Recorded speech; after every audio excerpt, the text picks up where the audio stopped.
अस्सलाम वालेकुम, मैं हूं मोहम्मद हारी साहब। देख रहे हैं मेरा यूट्यूब चैनल GPS न्यू बुकनवाल। तो आज की इस वीडियो में हम जमात पंजम की इस्लामियात की किताब जिसका हमने बाब शिशम शुरू कर रखा है, उन्वान है जिसका हदायत के सरचश्मे और मशाहिर इस्लाम, सबक नंबर 1 से लेकर सबक नंबर 3 तक की वीडियो इस चैनल पर अपलोड है, आप उनको जाके चेकआउट कर सकते हैं। आज की इस वीडियो में हम सबक नंबर 4 को हल करेंगे। अगर आप मेरे चैनल पर नए हैं तो चैनल को जल्दी से सब्सक्राइब करके बेल आइकन पर टैप कर लें।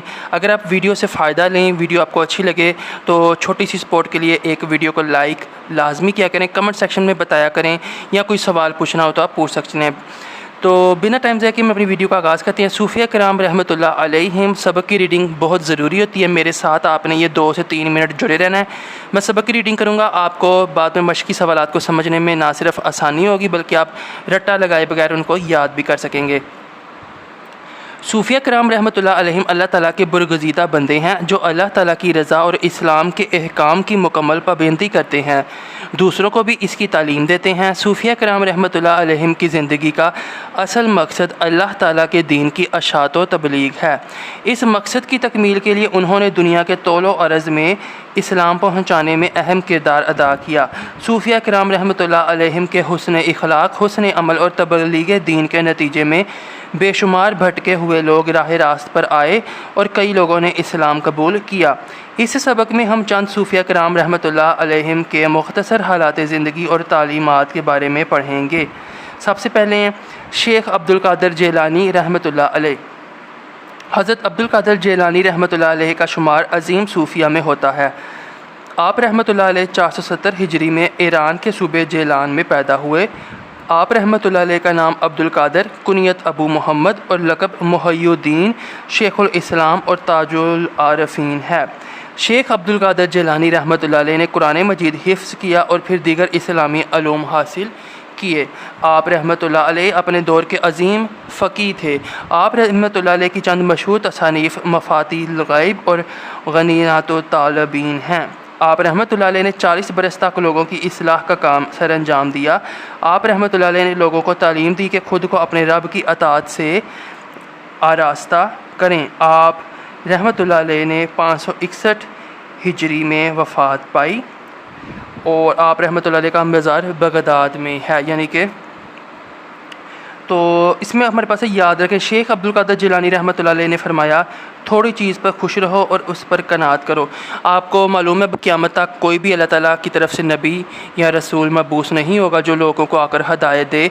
तो यही अल्लाह ताला के वली और जो सूफ़ी बुज़ुर्ग हैं ये अपनी ज़िंदगी में आते हैं, अल्लाह के नबी का पैगाम लोगों को पढ़ के असल हालत में बताती हैं, बिना किसी लालच के, बिना किसी पैसों के, और अपना काम पूरा करने के बाद इस दुनिया से चले जाते हैं। तो हमें चाहिए कि हम इनकी तालीमात पर अमल करें और जो है ना इसी के मुताबिक हम मतलब इनसे इंस्पायर होकर तो जो है ना हम अपनी ज़िंदगी को भी संवार सकते हैं। बाकी नो डाउट फ़ाइनल जो डिसीजंस हैं, फ़ाइनल जो है रिस्पेक्ट वो अल्लाह ताला की है, उसके बाद अल्लाह के जो पैगंबर या नबी उनकी है, और तीसरे नंबर पर जो अल्लाह ताला के सूफिया कराम है ना, दूसरे नंबर पर जैसे कि सहाबा कराम रज़ियल्लाहु तआला अन्हुम, नबी पाक सल्लल्लाहु अलैहि वसल्लम और उनके बाद सहाबा कराम रज़ियल्लाहु तआला अन्हुम की रिस्पेक्ट है।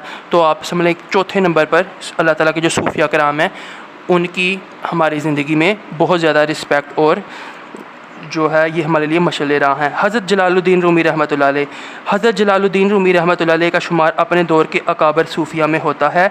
आप रहमतुल्लाह अलैह फ़क़ीह और तसव्वुफ़ के बहुत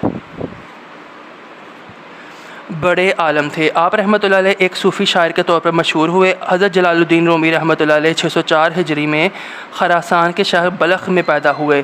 आप रहमतुल्लाह अलैह का नाम मोहम्मद और लक़ब जलालुद्दीन है। आप रहमतुल्लाह अलैह मौलाना रूमी के नाम से मशहूर हुए। आप रहमतुल्लाह अलैह ने लोगों को मियाना रवी अख्तियार करने और गुरूर व तकब्बुर से दूर रहने का दरस दिया।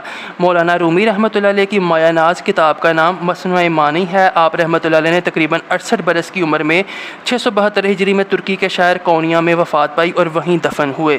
जानने की बात। हज़रत जलालुद्दीन रूमी रहमतुल्लाह अलैह ने लोगों को तालीम दी कि अल्लाह ताला के कुर्ब और दुनिया आखिरत में कामयाबी के लिए अमल, कोशिश और मेहनत ज़रूरी हैं।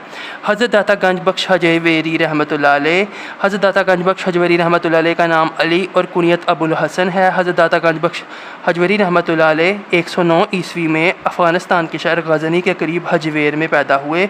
हज़रत दाता गंज बख्श हजवेरी रहमतुल्लाह अलैह अपने दौर के बहुत बड़े सूफ़ी और वलीउल्लाह हैं। तो हज़रत दाता गंज बख्श हजवेरी रहमतुल्लाह अलैह ने लोगों की इस्लाह के लिए बहुत सी किताबें लिखीं। हज़रत दाता गंज बख्श हजवेरी रहमतुल्लाह अलैह की मशहूर तसनीफ़ात कशफुल महजूब और कशफुल असरार हैं। आप रहमतुल्लाह अलैह ने 1072 में लाहौर में वफ़ात पाई। आप रहमतुल्लाह अलैह का मज़ार लाहौर में ही है। क्या आप जानते हैं हज़रत दाता गंज बख्श हजवेरी रहमतुल्लाह अलैह ने लोगों को बाअमल ज़िंदगी गुजारने की तरगीब दी। आप रहमतुल्लाह अलैह ने फ़रमाया कि इल्म के साथ अमल भी ज़रूरी है। आगे हमारे पास सैयद मोहम्मद राशिद रोज़ा धनी रहमतुल्लाह अलैह। सैयद मोहम्मद राशिद रोज़ा धनी रहमतुल्लाह अलैह बरसगी के बहुत बड़े आलिम दीन, सूफ़ी, मुहद्दिस और फ़क़ीह हैं। आप रहमतुल्लाह अलैह 1171 हिजरी में सिंध के ज़िला खैरपुर में पैदा हुए। आप रहमतुल्लाह अलैह ने अपनी ज़िंदगी का ज़्यादातर हिस्सा खिदमत खलक में बसर किया। आप रहमतुल्लाह अलैह ने लोगों की रूहानी इस्लाह और तरबियत फरमाई। शरीयत और सुन्नत की तबलीग के लिए आप रहमतुल्लाह अलैह ने सिंध के अलावा शमाली पंजाब, बलूचिस्तान, कच्छ और राजस्थान तक के सफ़र किए। आप रहमतुल्लाह अलैह ने 1234 हिजरी को 63 बरस की उम्र में वफ़ात पाई। अहम मालूमात। सैयद मोहम्मद राशिद रोज़ा धनी रहमतुल्लाह अलैह की तसानीफ़ में आदाबुल मुरीदैन, फ़ारसी लगत, जमा अल जवामे, शरह अस्माउल हुस्ना और मकातीब शामिल हैं। ये थी सबक की रीडिंग। मशक में हमारे पास दुरुस्त जवाब पर टिक्का निशान लगाएं। हज़रत अब्दुल कादिर जैलानी रहमतुल्लाह अलैह का सने पैदाइश है, तो हमने यहाँ पे पढ़ा था, जिसको मैंने आपके लिए अंडरलाइन भी कर रखा है। 470 हिजरी में ईरान के सूबे जिलान में पैदा हुए। तो 470 यानी कि हम अलिफ ऑप्शन को टिक्का देंगे हिजरी। आगे हमारे पास शेख अब्दुल कादिर जैलानी रहमतुल्लाह अलैह ने लोगों की इस्लाह का काम सर अंजाम दिया। तो लोगों की इस्लाह का काम जो है सर अंजाम दिया, आप यहाँ पर देख सकते हैं 40 बरस तक लोगों की इस्लाह का काम सर अंजाम दिया। तो 40 का मतलब ऑप्शन नंबर जीम को हम टिक कर देंगे। मौलाना रूमी रहमतुल्लाह अलैह का मज़ार वाक़या है। मौलाना रूमी रहमतुल्लाह अलैह का मज़ार कहाँ पे वाक़या है? मौलाना रूमी रहमतुल्लाह अलैह का मज़ार जो है आप यहाँ पे देख सकते हैं तुर्की के शहर कोनिया में वफ़ात पाई। तो कोनिया अलीफ ऑप्शन को टिक कर देंगे। हज़रत दाता गंज बख्श हजवेरी रहमतुल्लाह अलैह की कुनियत है। तो हज़रत दाता गंज बख्श हजवेरी रहमतुल्लाह अलैह की कुनियत अबुल हसन है, ठीक है ना। अबुल हसन यानी कि अलिफ के ऊपर टिक करेंगे। सैयद मोहम्मद राशिद रोज़ा धनी रहमतुल्लाह अलैह पैदा हुए। कब पैदा हुए? 1171 हिजरी में सिंध के ज़िला खैरपुर में पैदा हुए। तो 1171 हिजरी में यानी कि जीम ऑप्शन पर टिक कर देंगे। आगे हमारे पास मुनासिब अल्फाज की मदद से खाली जगह पुर करें। सूफिया कराम रहमतुल्लाह अलैह ने दुनिया के दूर दराज इलाकों तक डैश पहुँचाने में अहम किरदार अदा किया। तो दूर दराज इलाकों तक क्या चीज़ पहुँचाने में अहम किरदार अदा किया? तो ऑब्वियसली ये हमारे पास पहले सफ़े पे लिखा कि इस्लाम पहुँचाने में अहम किरदार अदा किया। तो हम यहाँ पे इस्लाम लिख देंगे। शेख अब्दुल कादिर जैलानी रहमतुल्लाह अलैह अपने दौर के अजीम डैश थे। तो शेख अब्दुल कादिर जैलानी अपने दौर के अजीम फ़क़ीह थे, ठीक है ना, फ़क़ीह थे। ये हम यहाँ पे लिख देंगे। मौलाना रूमी रहमतुल्लाह अलैह ने लोगों को डैश इख्तियार करने का दरस दिया। तो ये हमने पढ़ा था कि मौलाना रूमी ने लोगों को मियाना रवी अख्तियार करने का दरस दिया।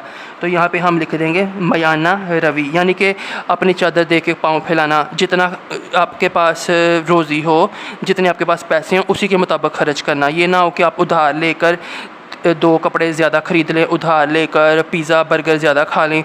तो बजाय इसके कि बाद में पछताने से अगर आपके पास जितने पैसे उसमें से बचत भी करें और उसी के मुताबिक खर्च करें। तो हज़रत दाता गंज बख्श हजवेरी रहमतुल्लाह अलैह ने लोगों को डैश ज़िंदगी गुजारने की तरगीब दी। तो हज़रत दाता गंज बख्श हजवेरी रहमतुल्लाह अलैह ने लोगों को बाअमल ज़िंदगी गुजारने की, ये आपने यहाँ पर पढ़ा था, बाअमल ज़िंदगी गुजारने की तरगीब दी। सैयद मोहम्मद राशिद रोज़ा धनी रहमतुल्लाह अलैह ने अपनी ज़िंदगी का ज़्यादातर हिस्सा डैश में बसर किया। तो खिदमत खलक में बसर किया। इसको मैं जूम करके आपके साथ शेयर कर देता हूँ ताकि आप इसका स्क्रीनशॉट ले लें और अपनी जो किताब का सफ़ा वहाँ पे फिल कर लें। आगे हमारे पास मुख्तसर जवाब तहरीर करें। तो हज़रत दाता गंज बख्श हजवेरी रहमतुल्लाह अलैह की तसानीफ़ के नाम लिखें। यहाँ पर तसानीफ़ से मुराद है कि हज़रत दाता गंज बख्श हजवेरी रहमतुल्लाह अलैह ने कौन कौन सी किताबें लिखी थीं, तो किताबों के नाम हम इस तरह से मेंशन कर देंगे। हज़रत दाता गंज बख्श हजवेरी रहमतुल्लाह अलैह की मशहूर तसानीफ़, यहाँ तक आपने सवाल से ही देख के लिख लेना है, कशफुल महजूब और कशफुल असरार हैं। ये अपने पहले सफ़ा पर पढ़ा था, तो इसका भी आप स्क्रीनशॉट ले कर सेव कर लें। पहला सवाल पहले सफ़ा पर जो है ना, मतलब इस सफ़े पर, दूसरे सफ़े पर कशफुल महजूब और कशफुल असरार, ठीक है ना, ये दो किताबों के नाम हैं और ये आप यहाँ पे लिख देंगे। पहले पे नहीं, 84 सफ़ा, दूसरा सफ़ा, ठीक है। आगे चलते हैं हम, ये आपने स्क्रीनशॉट उम्मीद है ले लिया होगा। सैयद मोहम्मद राशिद रोज़ा दनी रहमतुल्लाह अलैह ने तबलीग दीन के लिए किन इलाक़ों का सफ़र किया, तो ये आपको नज़र आ रहा है, लेकिन इसको हम थोड़ा सा सीधा करके लिख देते हैं। तो हमारे पास आ जाएगा सवाल नंबर 2 का जवाब इस तरह से, सैयद मोहम्मद राशिद रोज़ा दनी रहमतुल्लाह अलैह ने तबलीग दीन के लिए सिंध, शुमाली पंजाब, बलूचिस्तान, ईरान, कच्छ और राजस्थान तक के सफ़र किए। तो ये हमारे पास दूसरे सवाल का जवाब है, इसका भी आप स्क्रीनशॉट सेव कर लें।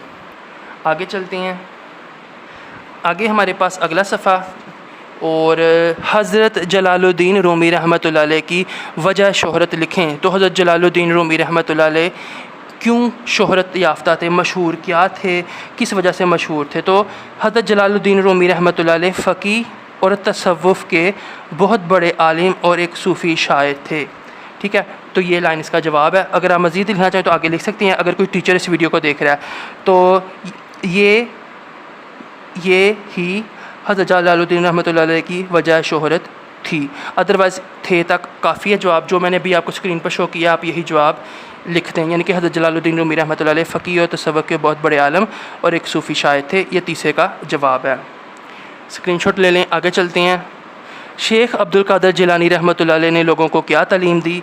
तो शेख अब्दुल कादिर जिलानी रहमतुल्लाह अलैह ने शेख अब्दुल कादिर जिलानी रहमतुल्लाह अलैह ने लोगों को ये तालीम दी कि ख़ुद को अपने रब की अताअत से आरास्ता करें। अल्लाह ताला ने हमें पैदा किया है, अल्लाह ताला ने हमें सहूलियात नेमतें दी हैं, तो हमें भी चाहिए कि हम अपने रब की अताअत करें। तो ये इसका IV का जवाब है। शेख अब्दुल कादिर जिलानी रहमतुल्लाह अलैह ने लोगों को ये तालीम दी कि ख़ुद को अपने रब की अताअत से आरास्ता करें। आगे चलते हैं, तफसीली जवाब तहरीर करें। कोई से 2 सूफिया कराम रहमतुल्लाह अलैहिमा के अज़मत व किरदार के बारे में तहरीर करें। तो आपने इस सबक में 1, 2 और 3 और 4 सूफिया कराम के बारे में पढ़ा है। आप अपनी पसंद के कोई से 2 के बारे में लिख सकते हैं, और मैंने आपके लिए 2 अलहदा किए हैं। तो इसमें हमारे पास है सबसे पहले हज़रत जलालुद्दीन रूमी रहमतुल्लाह अलैह। इसमें हमारे पास है हज़रत जलालुद्दीन रूमी रहमतुल्लाह अलैह का शुमार अपने दौर के अकाबर सूफिया में होता है।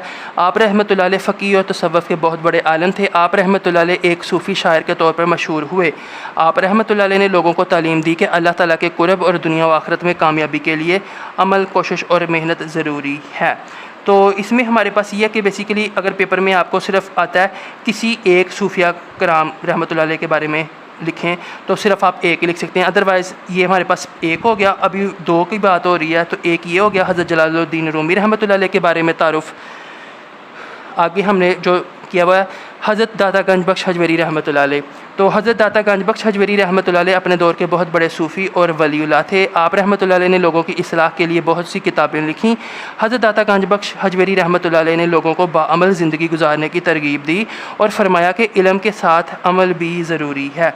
तो ये हमारे पास जो है जवाब आ गया मुकम्मल, इसका आप स्क्रीनशॉट सेव कर लें। हमारे पास सबसे पहले हज़रत जलालुद्दीन रूमी रहमतुल्लाह अलैह और बाद में ये आ गया हज़रत दाता गंज बख्श हजवेरी रहमतुल्लाह अलैह। दूसरे सवाल की तरफ चलते हैं, सूफिया कराम रहमतुल्लाह अलैह की तालीमात से हमें क्या सबक मिलता है। तो ये बड़ा ही आसान जवाब है, वो इसलिए कि जो आपने इस पैराग्राफ में आखिरी लाइन लिखी थी, जो इस पैराग्राफ में आखिरी लाइन लिखी थी ना, इन दोनों को मिला के हम इसका जवाब रेडी कर लेंगे। सूफिया कराम रहमतुल्लाह अलैह की तालीमात से हमें यह सबक मिलता है कि अल्लाह ताला के कुर्ब और दुनिया और आखिरत में कामयाबी के लिए अमल, कोशिश और मेहनत ज़रूरी है। ये हमने लिखी थी इस के पहले पैराग्राफ में। इसी तरह हमें यह भी सबक मिलता है कि हमें बाअमल ज़िंदगी गुजारनी चाहिए और इल्म हासिल करने के साथ अमल भी करना चाहिए। इल्म के साथ अमल भी ज़रूरी है। तो ये हमने इसमें, तो ये जवाब हमारे पास पहले जो तफसीली सवाल का जवाब है उसमें से आखिरी लाइन को पिक करके हमने दूसरे का जवाब रेडी कर लिया। इसका भी आप स्क्रीनशॉट सेव कर लें। आगे हमारे पास है सरगर्मियाँ बराए तलबा। सूफिया कराम रहमतुल्लाह अलैह की तालीमात का चार्ट बना के कमरा जमात में वज़ा करें। ये चार्ट मैं आपको अभी शो कर देता हूँ। और कमरा जमात में सूफिया कराम रहमतुल्लाह अलैह की ज़िंदगी के बारे में मुनक़्क़द होने वाले एक ज़हनी आजमाइश के मुकाबले में हिस्सा लें। तो जैसे हमने पिछले सबक में किया था कि आपने कुछ सवालात का सेट तैयार कर लेना है, क्लास में ग्रुप बना लेनी है, टीमें बना लेनी है और उनसे वो सवालात पूछने हैं बारी बारी, और जो विनर टीम होगी उसको आपने जो है प्राइज़ वगैरह देकर, तो ये हमारे पास जो दूसरी सरगर्मी है इसको सर अंजाम देना। तो अभी हमारे पास है सूफिया कराम रहमतुल्लाह अलैह की तालीमात का चार्ट। तो ये मैं आपके सामने शो कर रहा हूँ, इसको आप देख लें, जो कि मैंने AI की मदद से तैयार किया है। तो अभी आप स्क्रीन पर देख सकते हैं AI की मदद से मैंने ये चार्ट तैयार किया है। इसी तरह का चार्ट या फिर इसी को प्रिंट करके आप कमरा जमात में लगा सकते हैं। तो ये थी आज की वीडियो, जिसके अंदर हमने बाब शिशम का आखिरी सबक सूफिया कराम रहमतुल्लाह अलैह को ख़त्म किया। वीडियो आपको अच्छी लगी हो तो चैनल को सब्सक्राइब कर लें और वीडियो को लाइक भी लाजमी करें। अब तक के लिए इतना ही, मिलेंगे अगली वीडियो में। मैं हूँ मोहम्मद हारिस। अल्लाह हाफिज़।